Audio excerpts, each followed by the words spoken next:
وہ فلاں دوسرے فریق سے جو ہے وہ جڑتا ہے تو وہ پھر اس کو قتل کر دیا جاتا ہے. اور بی بی سی نے اور انٹرنیشنل یعنی الجزیرہ نے، رائٹرز نے، بہت سارے انٹرنیشنل میڈیا نے جو رپورٹس دی ہیں وہ اتنی ہولناک اور خوفناک ہیں کہ جس کے اندر کہ کیسے لوگ وہاں سے نکلے ہیں ایک علاقے سے، راستے میں ان کو کتنے گھنٹے پیدل چلنا پڑا ہے اور کیسے وہ ہوا ہے. میں ساری جو رپورٹس ہیں ان کی روشنی میں جو اس کا خلاصہ ہے اب وہ میں آپ کے سامنے رکھ کے بتاتا ہوں کہ پاکستان جو ہے اس کا اس سارے معاملے کے اندر کس طرح اب سوڈان نے مدد طلب کی ہے اور پاکستان اب مدد کرنے جا رہا ہے. اچھا، خبر یہ ہے جو بین الاقوامی ایجنسیز رپورٹ کر رہی ہیں کہ سوڈان میں یہ جاری خانہ جنگی شدت اختیار کر گئی جب مغربی دارفور کے شہر الفاشر میں انسانی المیہ سنگین صورت اختیار کر گیا ہے. اب انسانی المیت سے مراد یہ ہوتا ہے کہ بہت زیادہ انسانی جانوں کا ضیاع، لیکن چونکہ پالیسی ہے اب فیس بک اور یوٹیوب کی تو کچھ الفاظ جو ہے وہ میں احتیاط سے بولوں گا. سوڈانی فوج اور نیم فوجی تنظیم ریپڈ سپورٹ فورس RSF جس کو بولتے ہیں کے درمیان شدید جھڑپیں جاری ہیں جن کے نتیجے میں سینکڑوں شہری مارے گئے اور ہزاروں گھرانے نقل مکانی پر مجبور ہو گئے. رپورٹس یہ کہہ رہی ہیں کہ ریپڈ سپورٹ فورس نے الفاشر شہر پر مکمل قبضہ کر لیا ہے جس کے بعد وہاں بڑے پیمانے پر اجتماعی پھانسیاں دی جا رہی ہیں، نسلی بنیادوں پر قتل عام اور شہریوں کی گرفتاری کی اطلاعات موصول ہو رہی ہیں. اقوام متحدہ کے انسانی حقوق کے دفتر نے بتایا کہ درجنوں نہیں بلکہ سینکڑوں بے گناہ شہری اور غیر مسلح افراد کو قتل کیا جا رہا ہے جن میں سینکڑوں خواتین اور بچے بھی شامل ہیں. یہ حملے دانستہ اور منظم نسل کشی کا حصہ ہیں جسے عالمی قوانین کے تحت جنگی جرم قرار دیا جا رہا ہے. سوڈان جو ڈاکٹروں کا نیٹ ورک کے مطابق الفاشر میں ہونے والی تباہی کے بعد 62,000 سے زائد افراد صرف 4 دنوں میں شہر چھوڑنے پر مجبور ہوئے ہیں. یہ متاثرہ خاندان شمالی سوڈان کے علاقے الزیبا میں پہنچے ہیں جہاں وہ انتہائی ابتر حالات کے اندر زندگی گزار رہے ہیں. رپورٹس یہ کہہ رہی ہیں کہ متاثرین کو خوراک، پانی، رہائش اور طبی سہولیات کی شدید کمی کا سامنا ہے. انسانی حقوق کی تنظیموں نے یہ خدشہ ظاہر کیا ہے کہ نقل مکانی کرنے والوں کی تعداد میں تیزی سے اضافہ ہوگا کیونکہ دارفور کے بیشتر علاقوں میں صورتحال مزید بگڑ رہی ہے. یعنی آپ دیکھیں کہ ایسی درندگی ہے کہ بھئی آپ نے اگر کسی علاقے پہ قبضہ کر لیا تو خواتین، بچے، بزرگ، بڑے، جوان ان پہ رحم کریں بس ٹھیک ہے،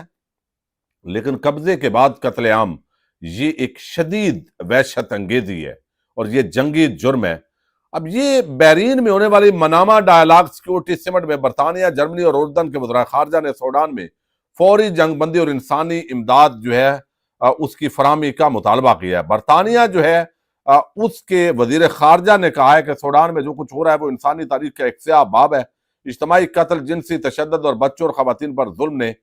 دنیا کو جھنجھوڑ دیا ہے. جرمن وزیر خارجہ نے اسے تباہ کن اور قیامت خیز صورتحال قرار دیا ہے. اقوام متحدہ کے مطابق اپریل 2023 سے جاری خانہ جنگی میں اب تک 20,000 سے زائد افراد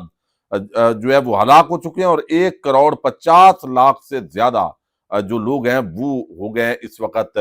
بے گھر ہو گئے ہیں. اب اس سارے معاملے کے اندر جو اس وقت UAE ہے وہ بتایا جا رہا ہے چونکہ UAE ان کی مدد کر رہا ہے. یہ جو RSF ہے، باغی جو فورسز ہیں، چونکہ وہاں پہ سونا، جواہرات اور کچھ چیزیں نکالنے کے لیے الزام یہ ہے UAE پر کہ یہ مدد فراہم کر رہا ہے، اس لیے وہاں امام مسجد اور باقی جو ہے وہ بددعائیں مختلف علاقوں کے اندر UAE کے جو شاہی خاندان ہے اس کو دی جا رہی ہیں. یہ اس وجہ سے باقی عرب ممالک بھی اور امریکہ کی انٹری نہیں ہوئی چونکہ UAE اس کے اندر جو ہے وہ اس کا لنک ایک بنایا جا رہا ہے. اب جو پاکستان ہے اس نے یہاں پہ بڑا عام ایک ایگریمنٹ کیا ہے جو پچھلے عرصے کے اندر ہوا ہے اور چونکہ پتا تھا کہ یہ حالات ہیں اور مسلسل خانہ جنگی ہے تو پہلے بھارت کے ساتھ معاہدہ ہونے جا رہا تھا سوڈان کا، لیکن وہ معاہدہ نہیں ہوا اور پاکستان نے چونکہ شکست دی بھارت کو تو وہ معاہدہ ڈائیورٹ ہوا. وجہ جو بھی بنی، بھارت کے ساتھ ان کی ڈیل نہیں بنی، وہ پھر جو ہے وہ پاکستان کے ساتھ وہ ڈیل بنی ہے. اب Pakistan and Sudan military signed a document, یعنی پہلے یہ معاہدہ تھا $1.2 بلین کا کہ پاکستان سے فائٹر جیٹس خریدنے تھے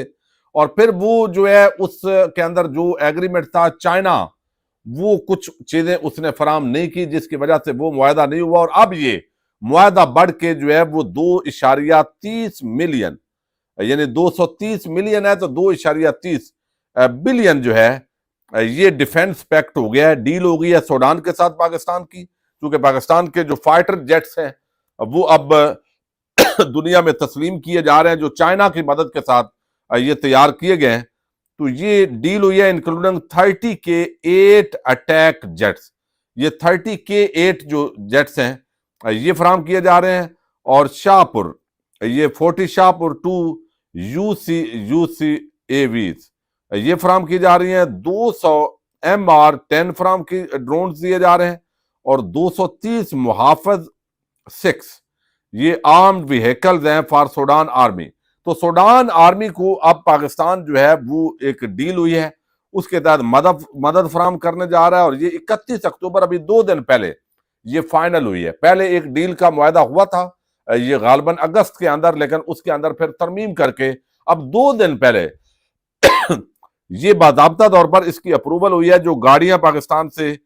جنگی جا رہی ہیں، طیارے فائٹر جیٹس جا رہے ہیں، ڈرونز جو ہے وہ دیے جا رہے ہیں مختلف طرح کے،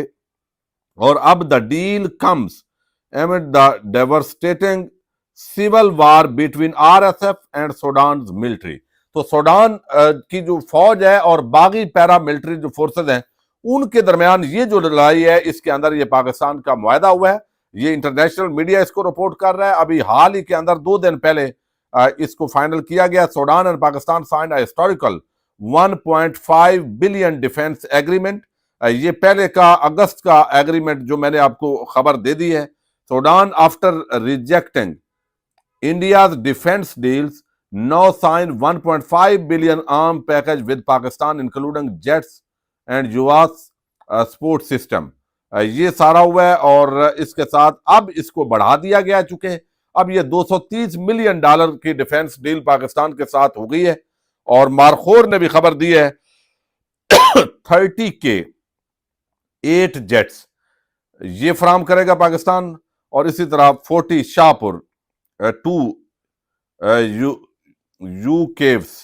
یہ فراہم کرے گا، اور 200 MR-10 ڈرونز یہ دیے جائیں گے، اور 230 محافظ جو ویہیکلز ہیں اب وہ فراہم کی جائیں گی۔ تو پاکستان کی سوڈان کی اس جنگ کے اندر، اس پیرائے کے اندر انٹری ہوئی ہے، جس نے عرب ملکوں کو بھی چکرایا ہے، اور یہ ایسی ڈیل ہے کہ جس کے تحت پاکستان کا جو اسلحہ ہے، فائٹر جیٹس اور باقی ویہیکلز اور اسلحہ، وہ اب سوڈان پہنچ رہا ہے۔ مزید جو بھی ڈیٹیلز ہوں گی اس کی یعنی وہ بڑی افسوسناک ہیں، بہرحال آپ تک پہنچاتے رہیں گے۔ پاکستان زندہ باد۔